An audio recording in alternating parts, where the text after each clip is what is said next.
Bienvenue dans l'émission La vérité de l'Évangile avec Andrew Womack, un ministère d'enseignement qui se concentre sur l'amour et la grâce inconditionnelle de Dieu.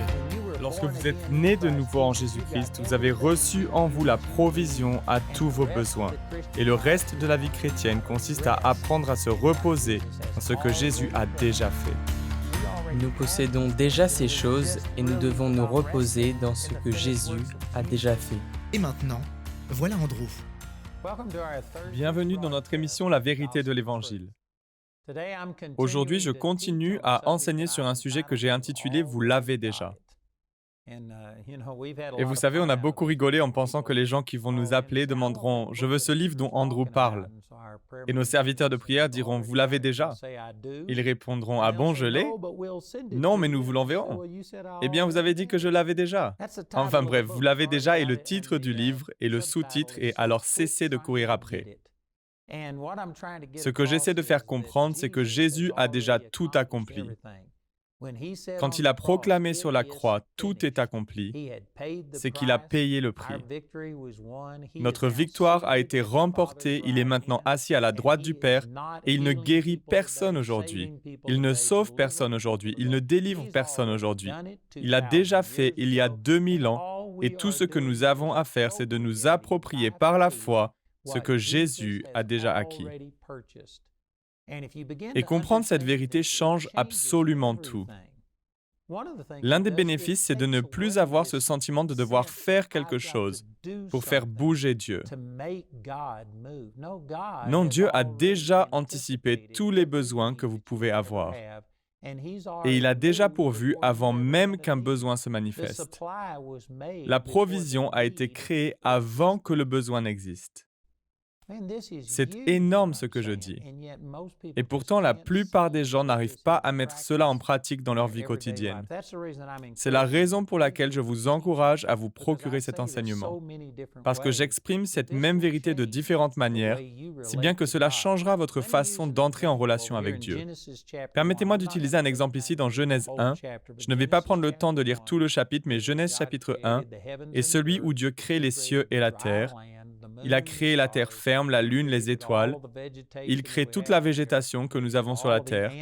Il crée tous les animaux sur la terre et dans la mer. Et puis, il crée l'humanité. Et après avoir fait toutes ces choses, regardez ceci dans Genèse chapitre 1 au verset 29. Dieu dit aussi, « Je vous donne », remarquez le temps utilisé, « Je vous donne ». Il n'est pas dit « Je vous le donnerai un jour ». Peut-être que ça arrivera dans le futur. Toute herbe à graines sur toute la surface de la terre, ainsi que tout arbre portant des fruits avec pépins ou noyaux, ce sera votre nourriture. À tout animal de la terre, à tout oiseau du ciel et à tout ce qui se déplace sur la terre, à ce qui est animé de vie, je donne, et non je donnerai, je donne toute herbe verte pour nourriture. Et cela se passa ainsi. Donc je pourrais donner plus d'explications, mais j'aimerais simplement souligner que le Seigneur n'a pas créé Adam et Ève, puis ils sont venus à lui en disant « Dieu, j'ai faim ». Et il leur a répondu « Oh, eh bien attendez, laissez-moi vous créer quelque chose à manger ». Non, il a créé tous les fruits, toute la végétation, avant que l'humanité n'existe. Avez-vous déjà réfléchi à cela? Pourquoi Dieu a-t-il créé l'homme en dernier, le sixième jour? Le sixième jour, il créa les animaux et ensuite il créa l'homme. Donc à la toute fin du sixième jour, juste avant que Dieu ne termine le processus de création, et comme il est dit dans Genèse chapitre 2, avant qu'il se repose le septième jour, la toute dernière chose que Dieu a faite a été de créer l'humanité. Et pourtant, de nombreuses écritures montrent que nous étions vraiment le joyau de sa création. Nous étions au centre de sa création. Tout ce qu'il a créé dans ce monde est pour nous. Il est dit ici qu'il nous a donné toutes ces herbes, tous ces fruits, tous ces arbres. Il nous les a donnés pour nous nourrir, nous et les animaux. Nous étions au centre de la création de Dieu, et pourtant, il ne nous a pas créés en premier. Il nous a créés en dernier. Saviez-vous que s'il nous avait créés en premier, nous aurions dû essayer de flotter sur l'eau pendant 3 ou 4 jours, jusqu'à ce que Dieu crée la terre sèche. La terre n'était pas encore prête pour nous. Puis quand il a dit qu'il y ait des arbres et qu'il y ait toutes ces choses, les arbres n'ont pas commencé comme de petites graines qui ont pris 100 ans pour devenir matures. Dieu a tout créé à un stade mûr. Il a créé tous les animaux à maturité, puis ils se sont reproduits grâce à une semence. Mais ce que je veux dire, c'est que s'il nous avait créés en premier, non seulement nous aurions dû rester dans l'eau pendant 3 ou 4 jours, jusqu'à ce qu'il crée la terre ferme, mais nous aurions dû esquiver les arbres au fur et à mesure qu'ils poussaient, les montagnes au fur et à mesure qu'elles se formaient, et ce genre de choses. La terre n'était pas prête pour nous. Il nous a créés en dernier, non pas parce que nous étions les derniers en importance, nous étions les premiers en importance, mais la terre n'était pas prête à nous accueillir.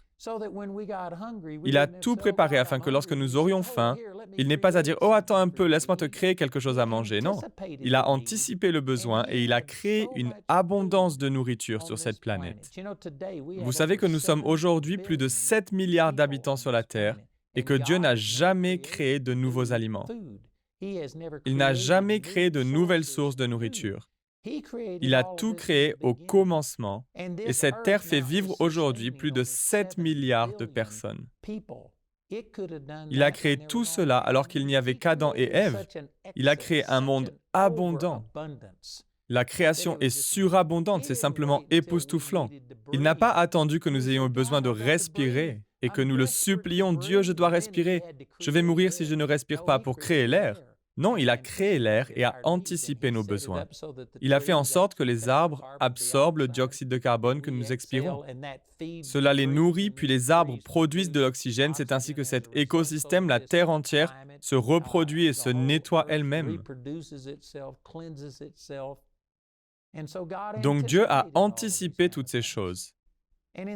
Et de la même manière, lorsque vous êtes nés de nouveau, Dieu a anticipé tous vos besoins, dont la guérison dont vous pourriez avoir besoin, ce qui signifie que vous n'avez pas besoin que Dieu vienne vous guérir. J'entrerai dans plus de détails par la suite, mais dans le premier chapitre du livre aux Éphésiens, à partir du verset 18 jusqu'à la fin du chapitre, il est dit qu'il a déjà mis en vous la même puissance qui a ressuscité Jésus-Christ d'entre les morts.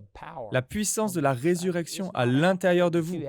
Elle n'est pas quelque part à l'extérieur et il vous faut prier pour qu'elle descende. Ne pas dire une parole de travers et dire tout ce qu'il faut. Et si vous faites tout et appuyez sur tous les bons boutons, alors Dieu vous l'accordera. Non, elle est déjà à l'intérieur de vous si vous êtes né de nouveau. Vous avez déjà la puissance de faire revenir les morts à la vie. Il savait que vous en auriez besoin. Donc lorsque vous avez besoin de guérison, vous n'avez pas besoin de dire « Oh Dieu, s'il te plaît, guéris-moi ». 1 Pierre 2, 24 dit « C'est par ces blessures que vous avez été guéris. C'est déjà fait. » Vous n'êtes pas en train de vous diriger vers la victoire. Vous avez la victoire. Jésus a déjà triomphé de la maladie, des infirmités, de l'oppression, de tout. Il a déjà remporté la victoire et cette victoire vit à l'intérieur de vous. Cette victoire s'appelle Jésus et vous avez sa nature et sa puissance qui vivent à l'intérieur de vous. Vous n'avez pas besoin que Dieu descende et fasse quoi que ce soit. Ce qu'il vous faut faire, c'est découvrir ce que vous avez déjà et apprendre les lois de la foi qui régissent la façon dont la puissance de Dieu s'écoule et lui permettre d'agir à travers vous. Vous n'avez pas à supplier Dieu de venir et d'agir. Pas plus qu'Adam et Ève n'ont eu à supplier Dieu de les nourrir. « Oh Dieu, aide-moi à respirer ». Non, il avait anticipé chaque besoin et il avait créé la provision avant que le besoin n'existe. De la même façon, Dieu a fait le nécessaire pour vous avant que vous ayez un besoin. Si vous rencontrez des difficultés financières aujourd'hui, il est dit dans Deutéronome 8, 18 que « Souviens-toi au contraire que c'est l'Éternel ton Dieu qui te donne la force de parvenir à la prospérité et qu'il le fait aujourd'hui pour tenir envers toi les engagements qu'il a pris par serment en concluant alliance avec tes ancêtres. Dieu ne nous donnera pas de richesse à proprement parler. Il y a beaucoup de gens qui regardent cette émission et qui ont besoin d'un miracle dans leurs finances. Vous ne cessez de prier et de demander à Dieu de vous donner de l'argent, mais Dieu ne donne pas d'argent. Dieu vous a donné la force de parvenir à la prospérité, une onction pour obtenir des richesses, la capacité de devenir prospère. Et vous devez opérer dans la foi et ensuite commencer à utiliser vos mains, à faire quelque chose. Et c'est ainsi que vous pourrez produire la richesse. Mais Dieu n'a pas d'argent au paradis. Vous savez que les rues y sont pavées d'or. L'or est important pour nous. Nous le mettons dans des banques. Dieu, lui, le met dans ses rues. Il ne signifie rien au ciel. L'argent n'existe pas au paradis. Dieu n'a pas d'argent à vous donner, mais Dieu vous donne une puissance, une onction pour obtenir la richesse. Vos mains sont bénies. Deutéronome chapitre 28, verset 8 dit que Dieu bénira l'œuvre de vos mains. Alors commencez à utiliser vos mains, commencez à faire quelque chose et Dieu le multipliera de façon surnaturelle. Mais saviez-vous que 100 fois 0 égale 0? Et il y a beaucoup de gens qui demandent à Dieu de leur donner de la richesse. Et ils sont assis là, ils ne font rien, ils ne travaillent pas, ils n'ont aucune activité, ils ne cherchent même pas à travailler. Ils ne font rien, mais ils aimeraient que l'argent tombe du ciel. L'argent ne tombera pas du ciel. Dieu ne va pas contrefaire de la monnaie américaine, anglaise ou britannique. C'est la même chose pour chaque nation sur cette planète. Dieu ne va pas contrefaire votre monnaie. Mais Dieu vous a donné une onction. Commencez à faire quelque chose de vos 10 doigts et il commencera à le bénir et il pourvoira surnaturellement à vos besoins. Mais vous voyez, Dieu n'est jamais pris par surprise. Si le médecin vous annonce que vous avez un cancer, qu'il ne vous reste que peu de temps à vivre, vous n'avez pas besoin d'aller voir Dieu et de lui dire « Oh Dieu, le médecin a dit ceci et cela. Qu'est-ce que je vais bien pouvoir faire? Je viens à peine de l'apprendre. Viens me guérir s'il te plaît. Ferais-tu quelque chose » Non. Dieu a anticipé et il a mis en vous la même puissance qui a ressuscité Jésus-Christ d'entre les morts. Vous n'avez pas besoin qu'il vous donne de la puissance. Vous n'avez pas besoin qu'il étende sa main puissante pour vous toucher. Vous n'avez pas besoin de faire toutes ces prières que les chrétiens font souvent. Non, Dieu vous a déjà touché. Il a déjà mis en vous cette puissance de ressusciter les morts. Vous savez, je l'ai cité plusieurs fois, mais permettez-moi de retourner au chapitre 1 du livre aux Éphésiens et de vous montrer ceci dans les Écritures. Dans Éphésiens au chapitre 1, il est dit au verset 1, de la part de Paul, apôtre de Jésus-Christ, par la volonté de Dieu, aux saints qui sont à Éphèse et qui sont fidèles en Jésus-Christ, que la grâce et la paix vous soient données de la part de Dieu notre Père et du Seigneur Jésus-Christ. Béni soit le Dieu et Père de notre Seigneur Jésus-Christ, qui nous a bénis. Remarquez le temps utilisé, qui nous a bénis de toute bénédiction spirituelle dans les lieux célestes en Christ. Il n'est pas dit que Dieu pouvait nous bénir ou que Dieu nous bénira. Non, Dieu nous a bénis. C'est le point que j'essaie de faire passer. Tellement de gens reconnaissent que Dieu a la capacité d'agir, mais ils ne croient pas qu'il ait fait quoi que ce soit. Ils croient qu'ils doivent demander à Dieu de les guérir, ils doivent demander à Dieu la prospérité, ils doivent demander à Dieu la joie, la paix, l'onction, toutes ces choses. Non, Dieu nous a déjà bénis de toute bénédiction spirituelle. Pas de certaines bénédictions, mais de toute bénédiction spirituelle dans les lieux célestes en Christ.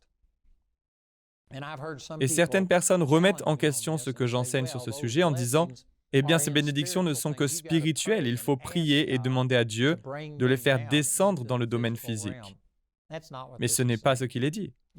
Si vous regardez dans une traduction moderne, j'ai oublié laquelle exactement, mais il est dit que Dieu nous a donné toute bénédiction terrestre et spirituelle dans cette vie. C'est juste une vieille manière de dire que Dieu nous a déjà bénis. Quoi que vous demandiez à Dieu de faire, il l'a déjà fait. Si vous demandez à Dieu de vous guérir, sachez qu'il vous a déjà guéri.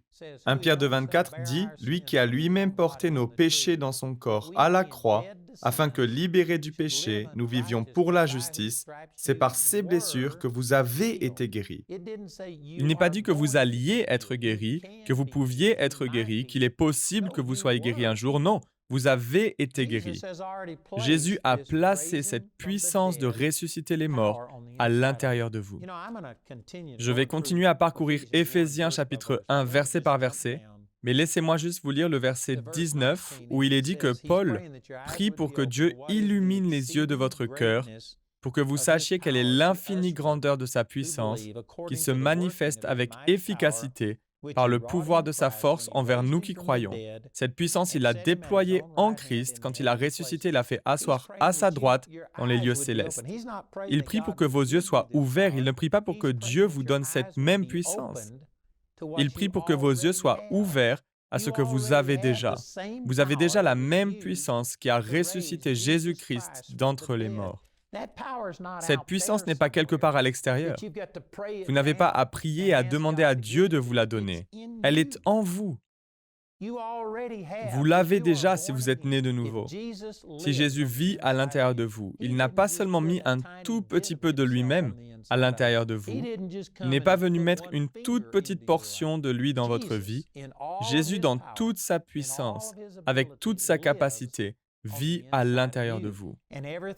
Tout ce qu'il a et tout ce qu'il est vit à l'intérieur de vous. Vous l'avez déjà. Vous n'avez pas besoin de demander à Dieu, « Oh Dieu, s'il te plaît, donne-moi un peu plus de puissance.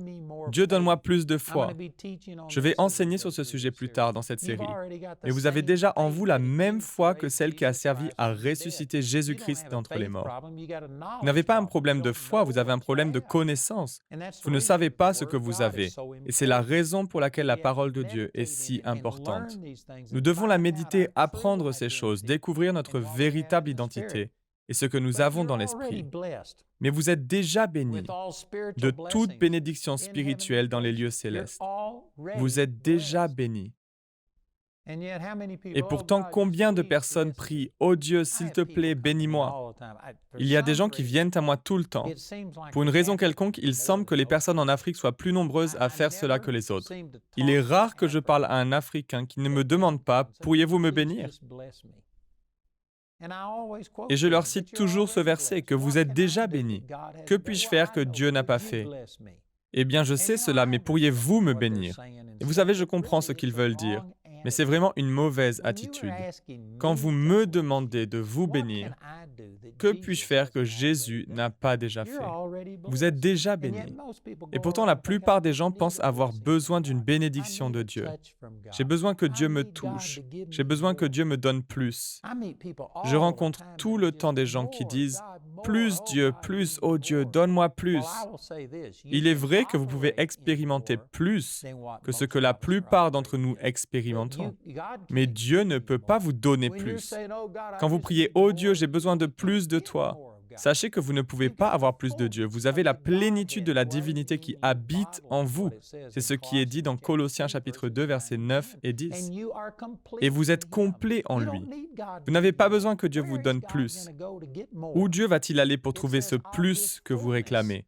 Il est dit que nous avons tous reçu de sa plénitude et grâce sur grâce. C'est tiré du chapitre 1 de l'évangile de Jean. Il me semble que c'est autour du verset 17, quelque part par là, 16 ou 17. Nous avons tous reçu de sa plénitude. Vous avez reçu la plénitude de Dieu qui vit à l'intérieur de vous. Quand vous demandez « Oh Dieu, j'ai besoin de plus de toi », où Dieu va-t-il trouver plus de lui à vous donner? Maintenant, vous pouvez en puiser davantage, je comprends cela.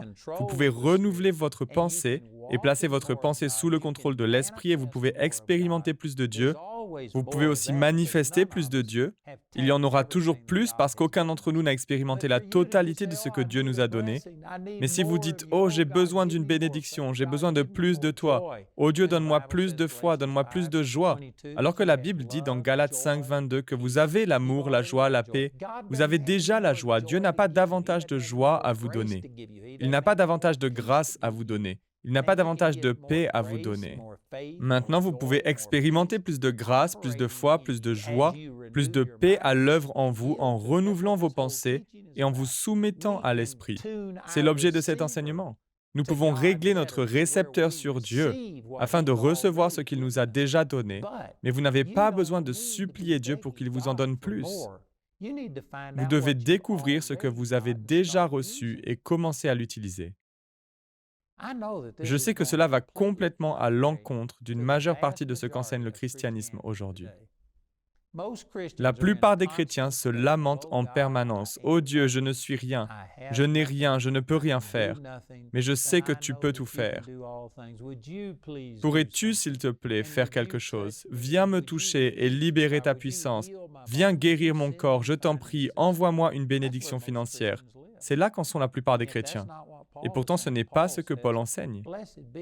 Paul dit « Béni soit le Dieu et Père de notre Seigneur Jésus-Christ qui nous a bénis de toute bénédiction spirituelle dans les lieux célestes en Christ. » Vous êtes déjà bénis.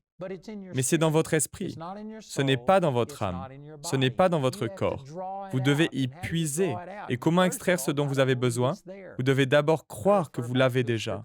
Je vous renvoie à un verset que j'ai beaucoup utilisé, Philémon chapitre 1, verset 6, où Paul priait pour Philémon et où il a dit « Je prie pour que ta participation à la foi soit efficace pour la cause de Christ en faisant reconnaître en nous toute espèce de bien. » Reconnaître quelque chose implique d'admettre la réalité de cette chose, d'admettre que c'est déjà fait. Reconnaître quelque chose, ce n'est pas demander que cette chose soit faite. On reconnaît ce qui a déjà été fait. Vous devez reconnaître ce qui est déjà en vous. Dieu vous a déjà donné tout ce pourquoi vous priez. C'est déjà en vous. Vous devez simplement le faire sortir. Et pour cela, la première étape est de reconnaître que vous l'avez. La première étape est de croire que vous êtes béni. Et vous pourriez dire, « Eh bien, je regarde sur mon compte et il est écrit que je ne suis pas béni. Il est dit que je suis à découvert. » Il se peut que vous ne puissiez pas le voir sur votre compte, que vous ne puissiez pas le sentir dans votre corps, que vous ne soyez pas capable de le ressentir dans vos émotions. Vous ne pouvez peut-être pas vous regarder dans le miroir et voir le mot « béni » écrit sur votre front, mais dans le domaine spirituel, vous êtes déjà béni et tous vos besoins sont comblés. La guérison, la prospérité, la délivrance, la joie, la paix, la sagesse, la connaissance, tout cela est déjà en vous. Votre esprit est parfait et le reste de la vie chrétienne consiste à renouveler votre pensée et à l'aligner avec ce que vous avez déjà dans votre esprit. Vous êtes fait en 3 parties, esprit, âme et corps. Et si vous mettez votre esprit et votre âme en accord, ça fait 2 contre 1 et votre corps est obligé de manifester cette capacité surnaturelle et la vie de Dieu. Mais si votre âme se met en accord avec votre corps, et si vous dites « Eh bien, je ne le vois pas, je ne le ressens pas, je ne peux pas le goûter, l'entendre, le voir », alors vous bloquez la puissance qui est dans votre esprit. Mais vous l'avez déjà. Tout ce que vous demandez à Dieu, Dieu l'a déjà fait. Vous devez juste vous écarter du chemin. Il vous faut changer cette pensée charnelle, cette pensée puante qui empêche l'Esprit de Dieu d'agir à travers vous. Il est dit dans les Proverbes, chapitre 23, verset 7, « Car il est comme les pensées de son âme. » Donc même si vous avez déjà cette vie de Dieu en vous et que vous êtes déjà béni de toute bénédiction spirituelle, si vous ne le savez pas, si vous pensez « je ne suis rien, je n'ai rien, je ne peux rien faire », cela ne fera qu'interrompre le flux de l'Esprit de Dieu à travers vous. Si, en ce qui concerne la guérison, vous pensez « mais je suis malade », voici le rapport du médecin, c'est ce que mon corps ressent. Si vous ne vous fiez qu'à ce que vous pouvez voir, goûter, entendre, sentir et ressentir, alors vous empêchez à la puissance qui est en vous de se manifester. Mais vous n'avez pas besoin que Dieu vous donne la guérison, vous avez déjà été guéri, 1 Pierre 2, 24. C'est par ces meurtrissures que vous avez été guéri, vous avez déjà la puissance de ressusciter les morts à l'intérieur de vous. Il vous faut simplement croire qu'elle est là, apprendre à la libérer, à coopérer et à expérimenter la guérison. Il est infiniment plus facile de libérer quelque chose que vous avez déjà que d'aller chercher quelque chose que vous n'avez pas. Je n'ai plus de temps aujourd'hui, mais j'enseignerai à nouveau sur ce sujet dans la prochaine émission. J'ai cet enseignement intitulé « Vous l'avez déjà, alors cessez de courir après ». Ces vérités changeront votre vie. J'ai vu la vie de beaucoup de gens transformés grâce à cela. Alors écoutez notre annonceur qui vous explique comment recevoir non seulement ce livre, mais aussi le livre en espagnol, le guide d'études, les CD et les DVD, il y en a tout un lot. Écoutez notre annonceur pour plus d'informations et n'hésitez pas à nous appeler ou à nous écrire aujourd'hui. Le programme d'aujourd'hui fait partie de la série « Vous l'avez déjà ». Nous espérons que ce message vous a béni. Notre ligne téléphonique est ouverte aux heures indiquées à l'écran. Appelez-nous si vous avez des questions sur ce programme, si vous avez besoin de prière ou si vous désirez commander l'un de nos enseignements. Vous pouvez nous contacter au numéro qui s'affiche à l'écran. Ce programme a été rendu possible grâce au soutien financier de nos partenaires. Si vous souhaitez devenir partenaire, vous pouvez le faire en appelant ces numéros. Nous vous proposons un livre sur le même sujet que l'émission d'aujourd'hui, intitulé « Vous l'avez déjà », que vous pouvez vous procurer pour 16 €. Les 30 émissions de cette série sont disponibles en DVD pour 22 €. Vous pouvez également vous les procurer en CD pour la somme de 15 €. Si vous commandez les 2 albums, CD et DVD de manière simultanée, le prix de l'ensemble est de seulement 30 €. Vous pouvez aussi opter pour les fichiers audio MP3 et vidéo MP4 sur clé USB pour 30 €. Le guide d'étude est pour l'instant seulement disponible en anglais. Il inclut le contenu du livre ainsi que des questions en rapport avec chaque sujet abordé afin d'étudier seul ou en groupe. Pour tous nos téléspectateurs qui se trouvent en dehors de l'Europe, tous les produits que nous vous présentons sont disponibles grâce à nos bureaux dans votre région. Vous pouvez les contacter grâce aux détails qui s'affichent sur votre écran afin de connaître le prix dans leur monnaie locale. Andrew a à cœur que chacun puisse écouter ou regarder ce programme à sa convenance et puisse le partager avec d'autres. Si vous ne pouvez pas vous permettre d'acheter les CD ou DVD, nous vous enverrons un lien afin de télécharger gratuitement l'enseignement de cette semaine en version audio MP3. Notez que vous ne pouvez profiter de cette offre qu'en appelant notre ligne téléphonique. Vous pouvez nous appeler dès maintenant au numéro qui s'affiche sur votre écran.